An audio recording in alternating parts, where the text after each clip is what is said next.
Reports. Appreciate you being here, sir. Our invocation will be given by Commissioner Summers. Our Pledge of Allegiance. Cade, would you step in and lead that for us? Mr. Lyons is out of town on vacay today, so. Our dear kind Heavenly Fathers, we come before Thee today on this beautiful day here in Box Elder County in Utah. We appreciate Thy hand in all things. We are grateful for the moisture we've received, and we know it comes from Thee and Thy hand. Please continue to watch over our agricultural area that we might be able to have the water we need to feed the people of this land. Also, please watch over everything else that's going on in this valley with the expansion of all the businesses and for the people that are coming in. May we be able to understand and realize that You have made enough for all. Please help those people that are out searching for Dylan, that they might be able to be impressed and have Thy Spirit to be with them, that they might be able to find the son of a mother that is desperately seeking closure in this sad situation. Please continue to bless the search and rescues and our law officers and our people abroad that are trying to keep peace in this world. Help us again to go home in safety, and we say these things in the name of my Son, Jesus Christ. Amen. Amen. Say the Pledge of Allegiance with me. I pledge allegiance to the flag of the United States of America and to the republic for which it stands, one nation, under God, indivisible, with liberty and justice for all.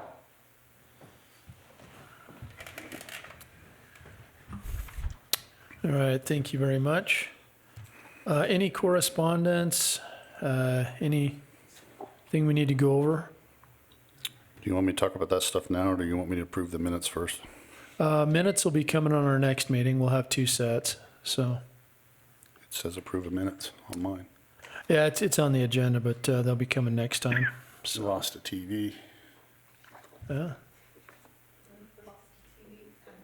Well, the projector hasn't been working for a while. All right, well, we got one left over here, and Okay. I'll screen it. So do you want us to talk about that one then? Yeah, that'd be Commissioner's correspondence, so, yeah, Okay. go ahead. So emergency manager Mark Millett has been working desperately to try to get some communication through an AM station for probably the last 2 years. Yeah. And a bunch of stuff's gone online that's not going to take a whole lot of money to keep it up. So at different stations, he'll put out pretty quick that you'll be able to turn in anywhere in the valley and be able to get communications, whether it be just help things or on emergency days. His text to me says emergency radio projects are now Willard, Thatcher, Howell transmitters are operating, Fielding, and possibly Snowville by the end of the day. Tomorrow, Honeyville, Manaway will be turned on. And we have one portable transmitter in the emergency comms trailer that gives redundant emergency communications outreach capabilities. And I don't know if you guys have signed up for Code Red or not on your phone, but you can also sign up if you go to the emergency manager's Facebook page. You can sign up for Code Red, and it'll actually ping your phone when things like that happen. These transmitters can also be used for preparedness information and also for community information. So I turned it on out in Bothwell, and I could actually receive what was going on today. So that was pretty awesome. Okay. And next would be, Yet another communication. yeah, let me pull up this email. We had a problem a couple weeks ago up at the landfill, and Gina would be here today to talk about it, but she actually found an employee, so she's training the employee. We haven't been able to find anybody that wants to work, so we found a new employee. I didn't want to take her away from it, so it just says, we have been extremely busy at the landfill, and we are still understaffed. I was filling in at the scale attendant on Saturday 2 weeks ago when we had an issue with our community cleanup program. The mayor of one of our smaller towns told his residents that they could all come out to the landfill and dump for free because it was their cleanup. We had numerous trucks and trailers coming out of this town that were all stating that they were told that it was free for their town. I let them know that we have a community cleanup program, but it needs to be set up by the town leaders and it needs to be scheduled with us, and a commercial hauler must deliver the waste to the landfill. We have 10 cities and towns who have participated in this program this year and years past, the scheduled 3 days, Friday, Saturday, and Monday, and tell us the hauler who is delivering the garbage. We waive the tipping fees for all the loads delivered by the hauler for the city scheduled for at that time. The community cleanup program is designed to help control the number of individual residents coming out for a free day, but also to encourage those residents to participate in their community cleanup program. Public haulers are the biggest contributors to our litter problem, but we also cannot accommodate so many haulers at once at our public center. I would also like to get on the agenda as soon as possible to review the program and other landfill policies. I don't want to have this to reoccur with other cities and towns, and it's unfair to the cities and towns who are following the rules. And then it just said, would you please share this? So I don't know if everybody knows how that works, but here, we've used it in Brigham City, and so there's typically containers that are set up, and you know about it ahead of time, and so you can go over and you can put your junk into these containers, and then when they're full, the commercial hauler comes and picks it up. They take it out to the landfill, it gets disposed of, and you can put, I don't know, 20, 25, 30 truckloads, small truck pickup loads in one of these commercial bins easily. And so it really limits the amount of traffic going out there, and it's much, much easier for our staff out there because there's one container coming out. They can wave them through, and they don't have to stop each individual truck and tell them, no, I'm sorry, this isn't the way that it works. So it sounds like there's been some, well, and we've talked about it at the Mayor's Association meetings also, and oh, really? so All right. if we don't, we need, Perry's done that program as well. Okay. so like she said, there's been 10 cities, but we can't afford to have, every city and every town just tell their constituents that today's free cleanup day and go to the landfill and they'll dump it for free, because like you said, they'll be backed up all the way down the side of Little Mountain. We've got to make sure we know, and we love working with the cities. I mean, that's what we're here for, is to, Yeah, it's not a problem to arrange this. We just need to know ahead of time. and like she said, we have that many trucks and trailers and stuff coming out. We do pay people to go out there and pick up all the litter on the sides of the roads, to where Irish String coming up from either direction or through Bear River City. And if you have that many more vehicles coming out, we pick up that much more litter, and it just, where we don't have a lot of employees, we're understaffed again, like everywhere. So it was tough to be able to continue to do that, so.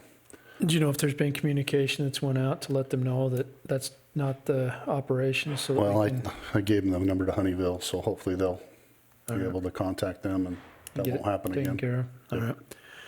Might be something, you're at the mayor's meeting, so you can. Yeah, Do a we'll be able to reminder as do it well. again, All right. so. Okay, very good. I didn't have any correspondence we need to go over in this meeting. Did you have anything else, Commissioner Hadfield? Just on emergency management issues, just wanted to make people aware, I believe, isn't Element 11 starting next week? Yes, it is. And we've got everything covered that way, I suppose. I haven't heard anything different from Corey. He sounded like we were ready. Yeah, he did. I sat by him last night at the dinner and said that they're ready to go. I think the sheriff's department's Okay. ready to go. Awesome. Everything's good. Oh, I guess we got to talk about, we had a really good ride tried to get up to the top of Inspiration Point last week. Had about 30 people there, the president of the Senate, governor's office, UDOT. I'm trying to think of who else was all there. But we had a really good ride up to the top of that, and it was good to get people out and show them what the valley is. You could sure see Pine View was low from that view, couldn't you guys? But couldn't think, Cade any better than the sheriff were both there, and we had a great ride. He was able to take the president of the Senate up to the top, and they loved it. So, well, almost to the top. So hopefully they all want to come back and go up to the top. So we'll do that later. I'll take your word for it. I was helping USU that day, so. Yeah, how'd the pickleball thing turn out? That was pretty awesome. First annual pickleball tournament. It was a fundraiser for our local campus and raised almost $17,000 for scholarships. It'll be kept right here in Brigham City. I didn't hear who won, Big Blue or the governor. Governor Cox took on Big Blue in an exhibition match, and Governor Cox has got some racket skills. Really? He took it to him. That's cool. So Good. it was a lot of fun. He was a great sport, and we had a good time. We had to divide and conquer that week, so Yeah. thanks for taking care of that. That's awesome. Yep. So, okay, very good. All right. Do you want to do ARPA? ARPA. So, Because it looks like from Charlene's email that the funds actually came in. They did. Somebody stand up and wave. yeah, so we'll go over it a little bit more in detail, but we've still got some to allocate. And we're honestly not in a major hurry on that. We would just as soon hang on to it for a little bit and see what comes up. The economy is running awfully hot right now, and I don't know that it's probably in anybody's best interest to put anything else into it. So unless something exceptional comes along, I think we may be taking a break. The only thing I was going to Let's see. tell you about, that we've had communications with some of the broadband people, and because the gas is now $5 and $5.15, they might be wanting to come back and renegotiate some of those gas prices to be able to get out to Howell and different areas. So that might be something else that's coming up through the pike. So Yeah, it's a little pricey. Yeah. So, okay. All right. Fortunately, nothing else on the emergency management. Got a good report from the sheriff's office on the ongoing search. I wish everybody the best out there and stay safe. And they're in our prayers. Okay, our first item on the agenda is an extension for the Corridor Preservation Fund for Garland City. Todd. and we have the mayor of Garland here. Why don't Yes. do you want to come up and sit by him? State your name, and that's awesome. Thanks for coming up, Mayor. You bet. Todd Freeman, representing Garland City as the city engineer. And Linda Bourne, Garland City Mayor. With this corridor preservation funds that we were awarded last commission, with the timeline of getting the project under construction, I think your deadline was the 1st of August to start the work and get some funding spent.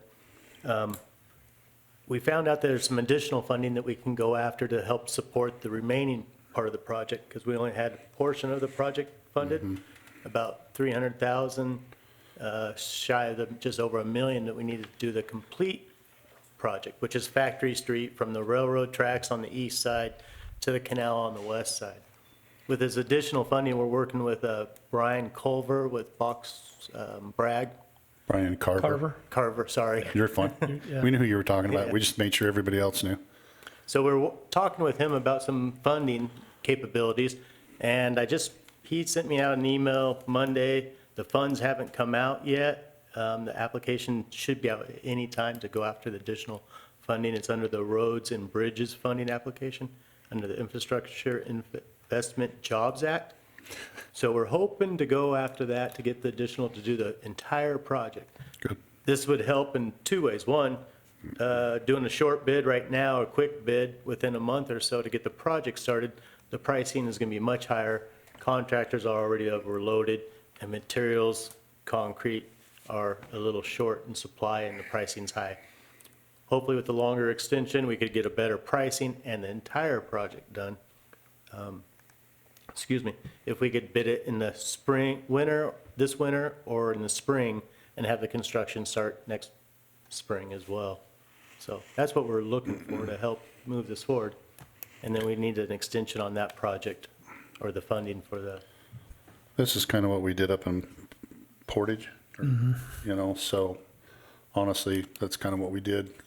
And that wasn't even half as bad as what we're now with everything that's coming in. So I think it's a great project. I don't know if you've ever driven down those roads before or not, but I don't think they've been touched since Linda was born or bought that house on that road. But Mayor, sorry. So I would, do you got any other discussion points? No, that makes sense. Okay. And I would make a motion that we extend the Corridor Preservation Fund request for Garland City. Probably need a date on that. I think we open-ended it until next spring. Do you We want? asked for a year extension. Yeah, okay. And so I don't know what the date was, if it's August 1st. I'm not sure what it was till, yeah, that's what I was just gonna say. At least a year extension, how's that? I'll second that. Okay, very good. We have a motion by Commissioner Summers, a second by Commissioner Hadfield. All in favor? Aye. Aye. Thanks, you guys. Okay, Thank you. excellent. Good to see you. All right, our next agenda item, this one has been taken off for today. Is that Yes, correct, it's- Steve? Yes, that's, Okay, take it off. all right. And Annie, did you want to introduce this or give us some background on the finance disclosure ordinance? I knew we could get you up here one way or the other. Might not have anything helpful to say. The counties decided to implement their own ordinance related to campaign financial disclosures. This is covered in Utah statute under the election code, which does permit us to adopt our own ordinance to follow. This new ordinance that's been drafted includes all of the required dates and rules from the state statute, but will add 3 additional days, 3 additional reporting requirements, 1 prior to the party conventions, and then 2, 5 days prior to ballots being mailed out for the primary election and general election, which isn't included in the current written, but we'll get that amended for signature. All right, And just so you know, we've had multiple people want us to do this for probably the last, 6 years? And we thought the state, we brought it, like Commissioner Hadfield said in the thing, the state was actually going to take care of it, and for some reason they didn't include those things that we needed them to, so thank you for doing this. and this would take effect immediately, but it really wouldn't have any impact until November, is that correct? Not until the next election, Next election. Okay. All right, 2023. okay. Yeah. Yeah. Okay. Any other questions, discussion? Okay, I'd make them, Are you guys okay with doing the 5 days prior to mail outs? yeah, yeah, I think that's a solid day, and then if dates change a little bit, we're not putting a specific date in there, it's just a time frame before they go It gives out. us enough time. Yeah, I think Yep. that's great. I guess the question I would have is how does a candidate know when that date is? they'll send out reminders. As long as we've got some provision for that, so it's not so Yeah. vague, they don't know when 5 days before is. Yeah, so they'll, reminders, and then the date the ballots are mailed is a set date, so we'll know. Okay. not set by statute. So And there's usually a paper that you have in their When you filing sign up. documents that specifies all those dates. there's Okay, a packet, and we give it to them as well. Okay. And we send reminders about a week ahead of time. okay. Do you want me to make a motion on that, Commissioner Hadfield?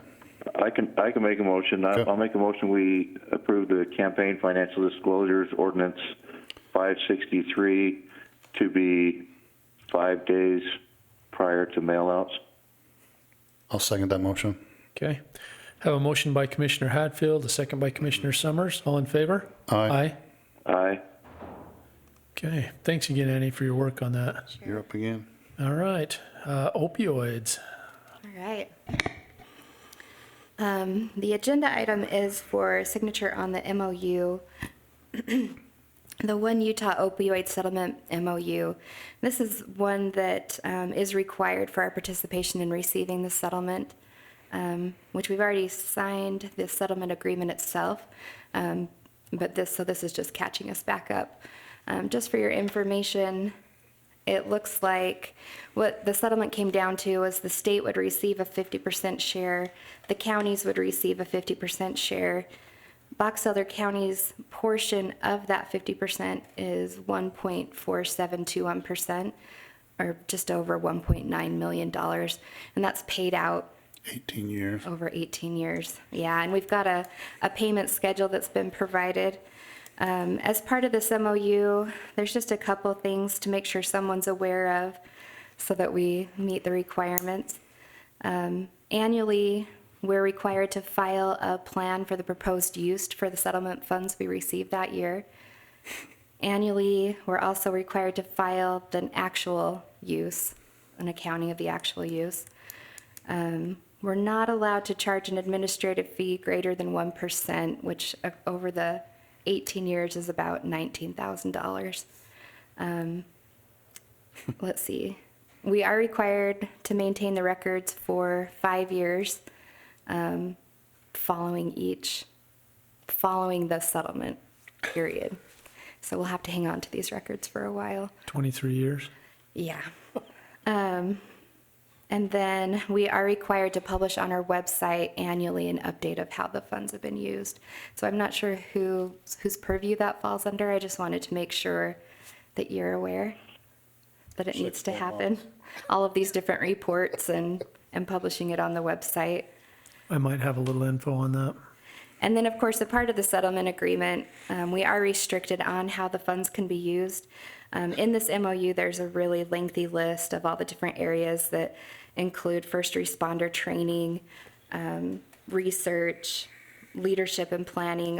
There's all kinds of things that we can use it for, but there is a specific list that it's limited to. So this MOU, is once we sign it, that just takes care of everything that we need to do to make sure that we qualify to receive the settlement payments. So is it your understanding that the amounts that they've stated that we'll receive is what we will receive, or are they going to hit us with the attorney's fees off the top? Because there was talk that it was going to be about 15%, but they were supposed to be applying to a national settlement pool Nope. for the attorney's fees, because we do have that 1.47% allocation of the amount from the state, and we were supposed to start by receiving, I think it's, let's see, our first payment is 95,000, then it goes up to as high as 164 and then drops, then the last like 6 or 8 years are 88. Are those So- numbers accurate, or do we need to take the attorney's fees off? Based on what this MOU states, which we may need to look at the settlement agreement that we've already signed, the MOU states that there could be a national fund established to pay attorney's fees, but the counties may and are not required in a formal settlement agreement, so we'd have to double check the settlement agreement. It does go on to say that no portion of the state share will be used to pay for local government attorney's fees. And of course, that includes us, but that includes those counties that hired outside counsel. Yeah, and that would So it's apply to only us if anyway. if in the settlement agreement they decided to create the national fund, so we'll have to double check Okay. that to be sure. But according to the MOU, that was an optional thing. It just depends on if that moved forward Okay. later.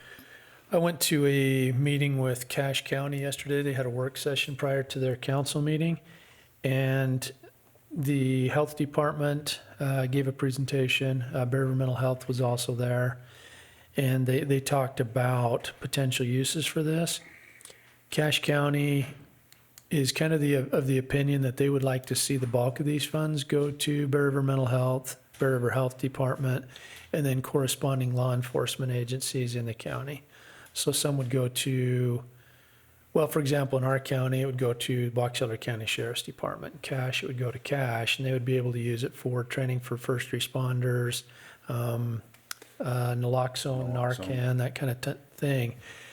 They asked me what I thought, and I told them the exact same thing. That way, we're not creating another layer of bureaucracy. The money's getting into the programs that are already existing, that are working. It's just another funding source for them. And then we can let them use that 1% to actually do what you just said. So, And it would make our reporting exceptionally easy. If we had a percentage that we agreed upon each year and said X percentage goes to health department, X to mental health, X to law enforcement, it's a very easy percentage. We just say this amount here, this here, and then they can just tell us what they ultimately used it for. because Annie's probably going to be the only one still here at the end of this. I hope not. 23 years? You'll be sitting over here. Wow. And there you have it, folks. Hope I'm retired by then. So, okay. And then my other question, the next agenda item, I have no idea what that is, and it says Commissioner Summers. It may have been that you requested to have the same thing put on. Okay, and that's what Okay. I was just gonna say, so. All right. So Good, we I would just need brought to it up. take action on this so that we can sign the MOU to let the state know we're okay with accepting this. And our first payment's supposed to come in 3 weeks. And might we say this has been a lot of meetings for a lot of, Years. wow, And this is just round one. I know. I make a motion, we accept or sign the MOU contract 2221 for the opioid settlement. Second? Have a motion by Commissioner Summers, a second by Commissioner Hadfield. All in favor? Aye. Aye. And 1159 Thanks, is Andy. off. Yep, should be okay on that. All right, interlocal agreement for the True Core Community, well, CRA. And this is the info that you sent over to us, the background on it, Steve? Yes, I did. Okay. The agreement came, a similar agreement, almost identical, but there are some changes, came about a year, well, it was more than a year ago, it was like More than a year March. ago. And it was approved, subject to the county attorney's approval, and then the project was placed on hold, so nothing ever happened, so now it's back. There's been just a couple of different things that have been changed, so. Right. Hatfield, did you get the email on that with True Core Yes, I for New did. Core? Okay. And I was just looking through it. The increment on this is substantially different than what we've seen on other projects. It's very, very favorable. The amount is much, much lower. And so this is quite a bit different than traditional ones. We were able to do that a year ago when they were looking at 3 other sites throughout the nation. And I think that coming through the way it did is the one where they picked us, so. Well, and it makes sense for them in proximity to their other locations, so, okay. Yep. Any questions or any other discussion on this? I don't have any. Okay. I'm good. Do you want to make that motion, Hat? You want me to? I can go ahead and make a motion to approve the contract 2103 interlocal agreement for the True Core Community Reinvestment Area. I'll second that motion. Have a motion by Commissioner Hadfield, a second by Commissioner Summers. All in favor? Aye. Aye. Okay. Wow.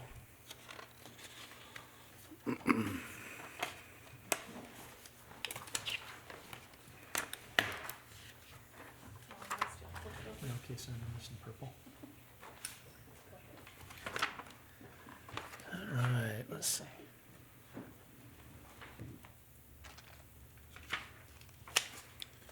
No, it's actually not.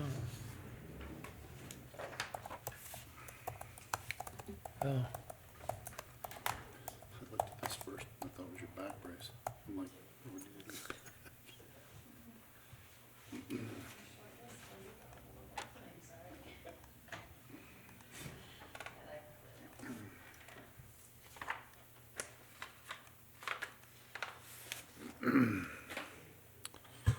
And after we sign these things, I'd make a motion, we go into a closed session to talk about land Land reals, and there's also, I also have another one that you would have known about litigation potentially. and potential litigation. Do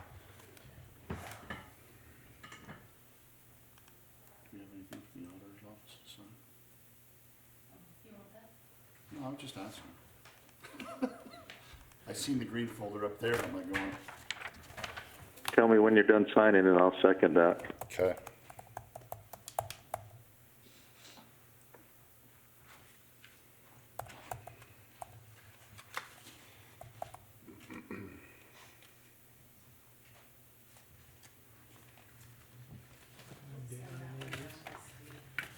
oh, okay. Need Steve's signature on that guy.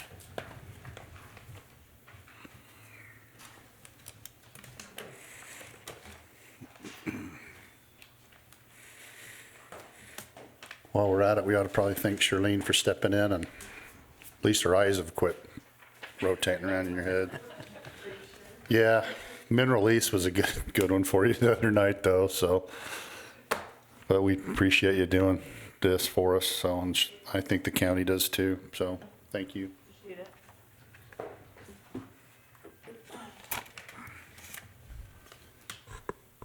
Thankless job, thankful job.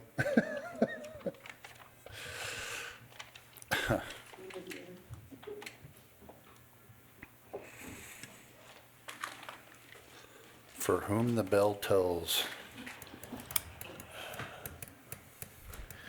Thanks, Sheriff. Did you get that number?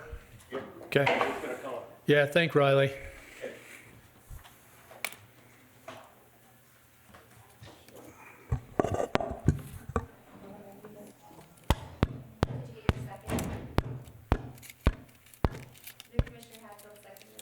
Oh, did you second it, Commissioner Hatfield?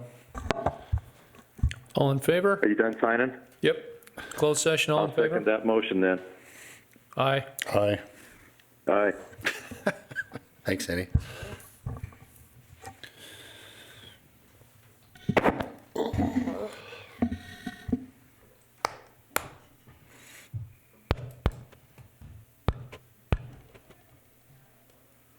Do we have them on for this? Do we have the microphones on for this? We can have him turn them off, but I need to call. Do you want me to call one of your guys' phones? I'll just call down to Nate real quick.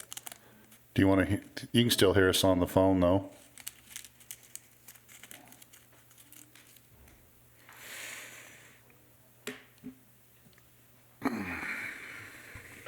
I don't know if I'm going to be able to hear you guys unless I'm on one of your guys' phones, though. You can turn it off now. Thank you. Speaker on the phone on there. Let's test There should be just a speaker on the phone. Isn't he just on speakerphone? Yeah. Okay. Can you hear me Okay, okay, so- Jeff?